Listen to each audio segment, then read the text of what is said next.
बिस्मिल्लाहिर्रहमानिर्रहीम अस्सलाम वालेकुम। अमेरिका ने यमन पर एक बहुत बड़ा हमला किया है और ये एक हमला 30 हमलों पर मुश्तमिल था, यानी 30 जगहों पर उन्होंने टारगेट किया है और एक साथ 30 हमले किए। ये हमला जो उन्होंने किया है ये असल में बरतानिया के साथ मिलकर किया, लेकिन बड़ी अजीब बात है कि इस हमले के नतीजे में इस दफ़ा उन्होंने ऐलान किया है कि हमें पूरी सपोर्ट थी ऑस्ट्रेलिया की, बहरीन की, कनाडा की, नीदरलैंड की और न्यूजीलैंड की। अब ये जो ममालिक है, जाहिर सी बात है यहाँ पर है बड़ा अमन। अब हुआ ये है कि यमन के हौसियों ने इस वक्त वेरीफाई करना शुरू किया है कि जो हमला हुआ है ये बेसिकली 30 हमले थे जो यमन की साइड पर हुए, जहाँ पर इन्होंने मिलिट्री जगह पर टारगेट करने की कोशिश की, इनके रडार सिस्टम पर, जहाँ से सबसे ज़्यादा इनको खतरा था कि यहाँ से हमले हो रहे हैं। तो इस सारी सूरत हाल में अब वो काम ये कर रहे हैं कि उन्होंने इस वक्त अपने राब्ते किए हैं कि कौन कौन इस हमले में शामिल था। अभी तक उनको इतलात मिली है कि बरतानिया और अमेरिका इस हमले में शामिल थे और इसमें से किसने क्या कोई इंटेलिजेंस सपोर्ट दी है, कोई दूसरी सपोर्ट दी है। जिसने सपोर्ट दी है उसके शिप तबाह किए जाएंगे, उनमें से किसी का शिप रेड सी से जाने नहीं देंगे और इस मामले पर इन ममालिक के खिलाफ भी एक बड़ी जंग छिड़ जाएगी। यानी आप ये सोच लें कि इस दफ़ा जो हमला हुआ है वो तकरीबन 7 ममालिक की इस दफ़ा सपोर्ट थी इनको। अब इंटरेस्टिंग सबसे ज़्यादा काम ये है कि यमन अब जवाब देने जा रहा है। इन्होंने असल में कोशिश की कि हम उनकी जो रेडार साइट है, ड्रोन्स की साइट है, जहाँ पर इनके लॉन्चर्स पड़े हुए हैं, वहाँ पर हमला करें। ये कितना हमला कामयाब हुआ, अमेरिका ने कहा अभी तक हमने हमला किया। असल में अमेरिका ने हमला कल करना नहीं था। कल हमले से पहले अमेरिका पर 6 यानी आप सोच रहे एंटी शिप मिसाइल दागे गए, उससे पहले 12 हमले हुए, फिर ड्रोन्स मारे गए। ये चंद घंटों के अंदर हुआ और इतना ज्यादा तबाहकुन मामला हो गया था कि अमेरिका को कल खतरा ये पैदा हो गया था कि उसके शिप उड़ाए जा सकते हैं, क्योंकि आखिरी जो लेयर थी सिक्योरिटी की वो हिफाजत कर रही थी। और वो इतना बेजार हो गए थे कि पेंटागन को उन्होंने इतलात की कि ये पिछले 24 घंटे में कंटिन्यूसली हम पर हमले हो रहे हैं, इतने ज़्यादा हमले हो रहे हैं कि अगर अब हमने जवाब ना दिया तो ये हो सकता है कि अगले 24 घंटों में को खबर ऐसी आ जाए कि हमारे बड़े शिप तबाह हो गए हैं, क्योंकि वो लगातार हमलों पर हमले करते जा रहे हैं और हमारे लिए बर्दाश्त करना मुश्किल हो गया। तब वहाँ से ग्रीन सिग्नल मिला कि ठीक है हमला करें। अब हुआ ये है कि जब ये हमला हो गया है उसके बाद से यमन का ऐलान आया, उन्होंने कहा अमेरिका अब अपनी बर्बादी के दिन गिनना शुरू कर दे। अब हम जो हमले करेंगे उसकी शिद्दत इतनी ज़्यादा शिद्दत होगी कि पहले तो हम अगर कोई कसर रहेगी थी वो भी शिप नहीं जाने देंगे। और अमेरिका ने साथ कहा कि आखिरी दफ़ा मैं तुम्हें कह रहा हूँ कि अब तुम यहाँ पर किसी भी शिप को टारगेट नहीं करोगे, यहाँ से जाने दोगे। अब सोचिए ज़रा, अमेरिका जब हमला करे तो होता क्या है, होना तो ये चाहिए ना कि उसके बाद अगला बंदा डर जाए। उन्होंने दोबारा कहा कि अब तो कोई कसर ही बाकी नहीं छोड़ेंगे और हम सिर्फ इन्वेस्टिगेट कर रहे हैं कि किन मुल्कों ने साथ है। उनमें से किसी एक मुल्क ने भी अगर ऐसा कुछ किया तो उनके खिलाफ हमारे ऐलान जंग है, उनके शिप्स तबाह होंगे, उनके मिलिट्री बेसेस उड़ा दी जाएंगी, जितना हो सकेगा हम तबाह करेंगे। हम अमेरिका को बताएंगे कि इस खत्ते के अंदर रहते कैसे हैं। अब सोचे जरा, अगर अमेरिका ने 30 हमले किए हैं, यमन के ऊपर 30,000 हमले हुए, 30,000 हमले, ये अब की बात नहीं है। पिछले 9 सालों में यमन के ऊपर 30,000 हमले हुए थे इसी तरह के स्ट्राइक।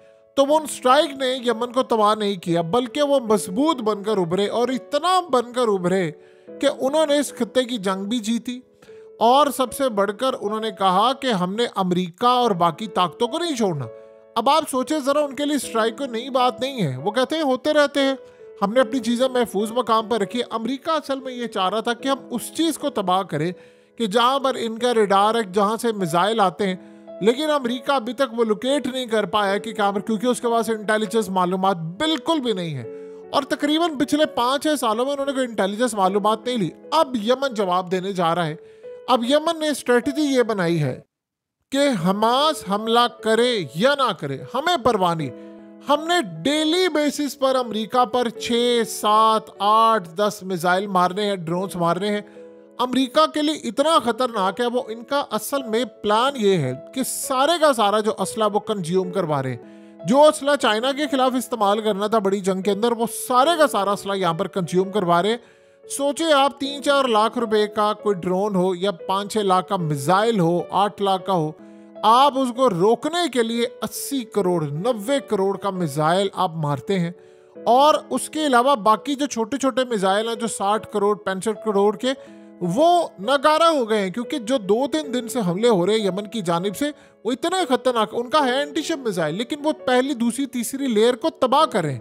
अब यमन की स्ट्रेटजी के बाद अमेरिका इस वक्त इतना ज़्यादा खौफ में और पैनिक में आया हुआ है कि वो कह रहे हैं कि हमारे पास जो असला था वो कंज्यूम तेज़ी से हो रहा है। यमन की स्ट्रेटजी ये है कि लो क्वांटिटी नहीं है उनके पास क्वांटिटी ज़्यादा, लेकिन जो प्राइस है वो लो है और हाई क्वालिटी है। अब उनका प्लान ये है कि चाइना ने ईरान को थपकी दी हुई है, वो ईरान से तेल ले रहा है, इन्वेस्टमेंट कर रहा है, ईरान उसी में से जाहिर सी बात है पैसा निकाल के यमन की मदद करता है। प्लान उनका ये है कि आप हमले करते जाओ, आप इनका सारे का सारा असला कंज्यूम करवाते जाओ, जितना असला है सारा कंज्यूम करवा लो, और उसके बाद ये बाकायदा जब बड़ी जंग का आगाज हो तो ये लड़ने के काबिल ना रहे। ये अमेरिका को अब तक की सबसे बड़ी जो बात है वो खटक रही है। सोचिए, आप अंदाजा कर लें कि हमला अमेरिका ने करना होता था, दुनिया में हलचल मची होती थी। अमेरिका हमला करे उससे पहले 16-18 मिसाइल आपने मार दिए, आप ड्रोन्स मार रहे हैं, और ये पागल हुए पड़े हैं कि इनको समझ नहीं आ रही। और उन्होंने साथ कहा है, उन्होंने कहा कि कोई दिन खाली नहीं जाएगा, अब भी हमला करने वाले हैं, कल भी करेंगे, परसों भी करेंगे, इतने हमले करेंगे कि अमेरिका यहाँ से टिक नहीं पाएगा। अब सोचो, वो हमले के लिए तैयार है, वो इन्वेस्टिगेट कर रहे हैं कि किन मुल्कों ने साथ दिया। हुआ ये है कि रशिया ने अब ओपनली ऐलान करना शुरू कर दिया, और चाइना ने, उन्होंने काम ये किया है कि अमेरिका की कर रहे हैं वो मजम्मत। ये बात जरा समझने वाली है। अमेरिका जो हमला करता है यमन पर, उसकी वो करते हैं मजम्मत। जब पहले वो करते थे तब वो मजम्मत नहीं करते थे। अब असल में ग्राउंड ये बन रही है कि अभी तक तो बरतानिया सिर्फ साथ है, लेकिन ये बाकी ममालिक के बारे में अमेरिका ने कहा इनकी सपोर्ट हासिल थी। उन ममालिक की तरफ से चूं भी नहीं हो पा रही कि हाँ जी हम साथ है, फलाना थे, वो चुप करके बैठे हुए हैं। वो कह रहे हैं उनकी तरफ से चूं भी नहीं हो पा रही, और इस सारे मामले पर हालात इस जानिब चले गए हैं कि चीज़ें मुकम्मल तौर पर कंट्रोल से इनके बाहर हो चुकी है। अब असल में रूस ने ऐलान करना है ओपनली कि हम यमन के साथ खड़े हैं, ओपनली। ईरान ने तो जाहिर सी बात है ऐलान तो नहीं किया, लेकिन वो सबको पता वो बैक पर है। असल में ये ऐलान कब होगा? ऐलान करना है आज से ज़्यादा 6-7 महीने के बाद उन्होंने ओपनली ऐलान कर देना है, जब बिल्कुल डिवीजन हो जाए कि आधी दुनिया इधर। अभी तो इनडायरेक्टली बात है ना। अभी ये देखिए, अगले 6 महीने में दुनिया में बहुत सारी चीज़ें बदल जाएंगी। इलेक्शन अमेरिका के सर पर होंगे, फिर दुनिया के अंदर कई ममालिक में इलेक्शन हो चुके होंगे, कई जगहों पर ये सूरत हालों की जंगें, जब जैसे बरतानिया और दीगर ममालिक और यूक्रेन का मामला और हमास का मामला और इराक, शाम, ये हर जगह पर जंगों का स्टाइल अगले लेवल पर पहुंच चुका होगा। तब वहां पर ये ओपनली ऐलान करेंगे। रशिया ने असल में इस वक्त ईरान के थ्रू कोऑर्डिनेशन किया यमन से कि आपको सपोर्ट चाहिए। उन्होंने कहा कि हम यहाँ पर अब तक लड़ाई करें। जैसे ईरान ने कहा कि हमने हमास से पूछा तो उन्होंने कहा कि हमें आपकी ओपनली सपोर्ट की कोई ज़रूरत नहीं, फिलहाल हम इनसे लड़ने के लिए काफ़ी है, हम इसराइल को दबोच कर रखेंगे। उस वक्त ये बात स्टार्ट हुई थी जंग, तो तकरीबन 15-20 दिन हुए थे। तो उस वक्त शायद ईरान ने ये जो बात की तो लगा ये कि शायद उस वक्त सूरत हाल बिल्कुल ठीक नहीं है, और ये ख्वाब और ख्याल वाली बात है कि यानी आपने एक ऐसी बात कर दी जिसका कोई सर पैर नहीं। लेकिन 122 दिन हो गए और हमास ने इसराइल को गले से पकड़ा है, बल्कि वो कई इलाके छोड़कर जा रहे हैं। अब यही काम करते करते मामला इतने आगे चले गए हैं कि इस वक्त इसकी बैक के ऊपर जो चीज़ है वो ओपनली सपोर्ट की जाएगी, और वो रशिया करेगा, और वो चाइना करेगा, और वो ईरान। और ये ज़्यादा दूर नहीं है मामला, ये ओपनली खड़े हो जाएंगे। जैसे अमेरिका के साथ अब बरतानिया खड़ा होगा, फिर वो कहेंगे कि ठीक है हम स्ट्राइक अगर ये करेंगे तो हम इनके साथ खड़े हुए, फिर ये लड़ाई असल में अगले लेवल पर होगी। असल में अभी तो इंतज़ार ये करे। देखिए, नेटो से इन्होंने प्लान किया है कि हमने रूस के ऊपर हमला करना है। यूक्रेन ज़्यादा देर नहीं है मामला चलने वाला, और ये क्लियर होने वाला है। तो जब वहाँ पर अमेरिका लड़ाई करेगा तो फिर ये यमन के साथ खड़े हो जाएंगे कि ठीक है हमारी फौजें आपके साथ हैं, अब करें हमला। क्योंकि एक दफ़ा आपने रूस पर जंग छेड़ दी अमेरिका और नेटो ने, जब नेटो ने छेड़ दी तो सारे ममालिक ने छेड़ दी।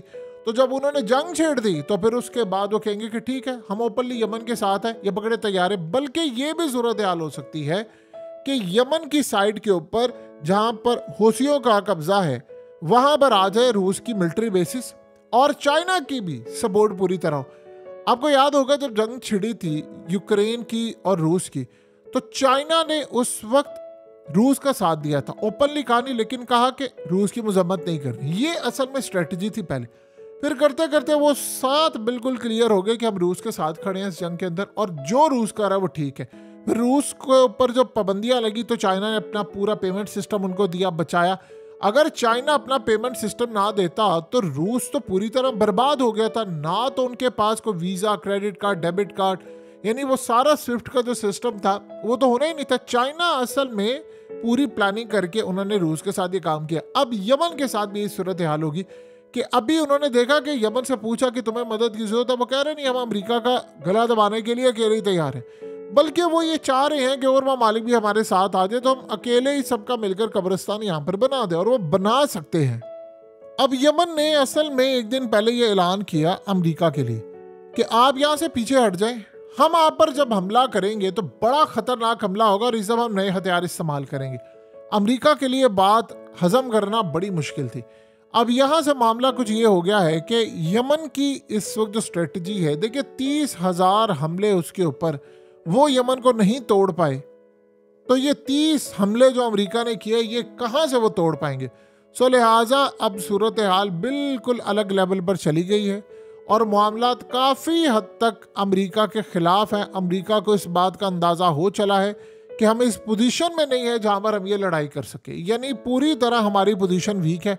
अब यमन अपना अगला लाए अमल तय करिए और उन्होंने इस दफ़ा हमला करना है, और साथ साथ वो काम ये कर रहे हैं कि हमले के लिए जिद्दत लेकर हैं। देखिए इस दफ़ा की इंटेलिजेंस मालूमात वो इकट्ठी करेंगे कि हम किसी न किसी तरह अमेरिका का डिस्ट्रॉयर तबाह करें, और अमेरिका के साथ इस वक्त बरतानिया है और बाकी ममालिक हैं।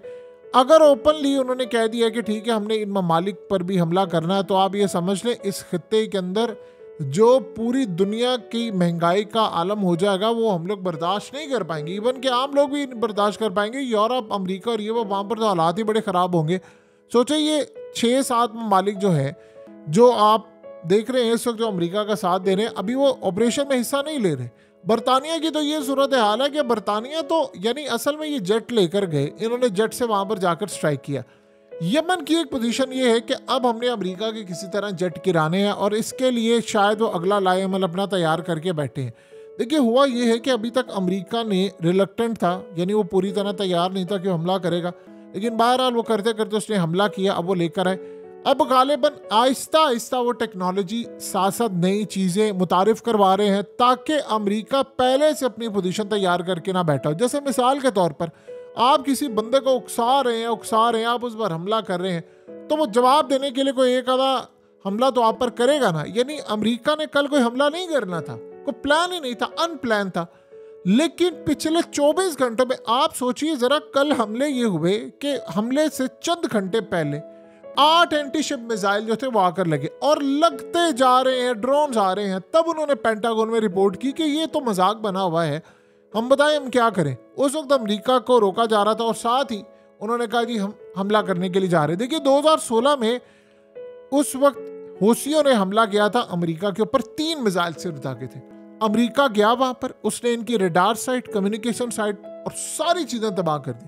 यानी इनका जो कम्युनिकेशन सिस्टम था वो इतनी बुरी तरह तबाह हो गया कि उसको ठीक करते करते इनको न जाने कितने महीने और साल लगे, और उसके बाद उन्होंने अमेरिका पर हमला नहीं किया। बहरहाल जो बाकी तहादी है उन पर हमला जारी था, अमेरिका ने भी बाद में हमला नहीं किया। अब जरा सूरत हाल देख ले 2024 में। अब हालत ये है कि वो अमेरिका पर रोज हमले कर रहे हैं, मिसाइल दाग रहे हैं और मजीद हमले करेंगे, और मजीद उन्होंने कहा हमने अमेरिका को छोड़ना नहीं है। सोचो अमेरिका हमला करता और उसके बाद अमेरिका क्या कहता है। पहले कहता नहीं था, कहता है कि दोबारा हमला ना करना, हम जंग नहीं चाहते।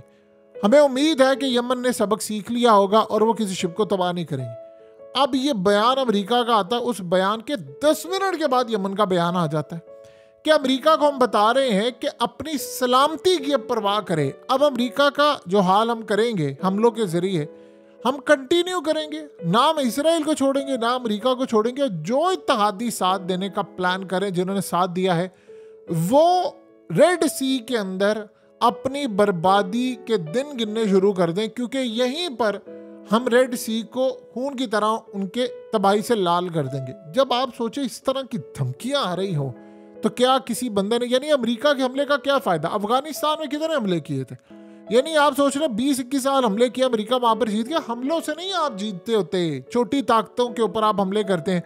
आप देखते हैं आपकी स्ट्रेटेजी क्या। अमेरिका की प्लानिंग फेल है, हमला किया लेकिन शिप्स तबाह हो रहे हैं। इसका मतलब है अमेरिका अभी तक सारी चीजें करने में नाकाम रहा है। तो जब आप इस तरह के हमले कर रहे हैं, शिप्स तबाह कर रहे हैं, फिर उसके बाद अमेरिका असल में खाना पूरी करने के लिए जाता है। उसको पता भी नहीं है कि वो जहाँ पर हमला कर रहा है कि वहाँ पर कोई मिलिट्री साइट भी है कि नहीं।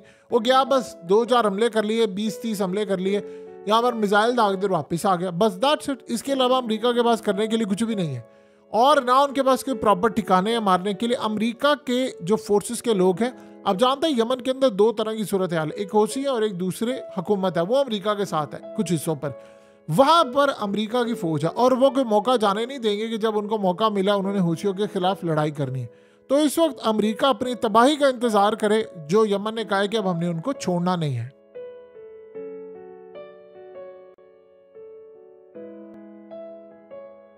हकीकत टीवी को सब्सक्राइब करना मत भूलें, वीडियो को लाइक करें, शेयर करें और कमेंट सेक्शन में अपनी राय का इजहार जरूर करें।